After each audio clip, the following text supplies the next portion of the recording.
মঙ্গলবার সংযুক্ত আরব আমিরাতে শুরু হয়েছে এশিয়া কাপ। এবারের আসরে প্রাইজ মানি বাড়ানো হয়েছে গতবারের তুলনায় দ্বিগুণ।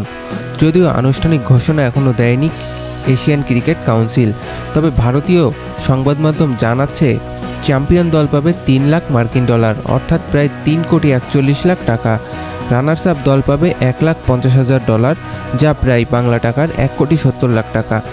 এছাড়া টুর্নামেন্ট সেরা ক্রিকেটারদের জন্য নির্ধারিত রয়েছে 1,50,000 মার্কিন ডলার, যা দাঁড়াচ্ছে প্রায় 16,50,000 টাকা। এশিয়া কাপে দুর্দান্ত শুরু করেছে আফগানিস্তান। হংকংয়ের বিপক্ষে প্রথম ম্যাচেই 94 রানের বিশাল জয় পেয়েছে রাশিদ খানের দল। আগে ব্যাট করে আফগানিস্তান করে 188 রানের বড় ইনিংস। জবাবে ব্যাট হাতে ব্যর্থ হয় হংকং, অল আউট হয়ে যায় মাত্র 94 রানে। লক্ষ্য তাড়া করতে নেমে 13 রানের মধ্যে 3 উইকেট হারায় হংকং। এরপর আর ঘুরে দাঁড়াতে পারেনি তারা। বাবর হাতার 39 রান করলেও বাকিরা ছিল ব্যর্থ। দলের হয়ে দ্বিতীয় সর্বোচ্চ রান করে অধিনায়ক ইয়াসিম মুর্তজা, 26 বলে 16 রান। আফগানিস্তানের বোলারদের মধ্যে ফজল হক ফারুকি ও গুলবাদ নাইব নেন 2টি করে উইকেট, আর একটি উইকেট পেয়েছে ওমর জাই, রাশিদ ও নূর আহমেদ।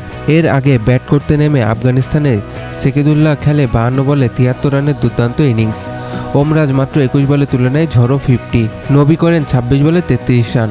আফগানিস্তানের ব্যাটিংয়ে বড় দুই ভরসার জায়গা সেকেন্দারুল্লাহ ও ওমর জাই। শেষ পর্যন্ত 188 রানের পাহাড় টপকানো হয়নি হংকংয়ের, যার ফলে এশিয়া কাপের প্রথম ম্যাচে জয় পেয়েছে আফগানিস্তান।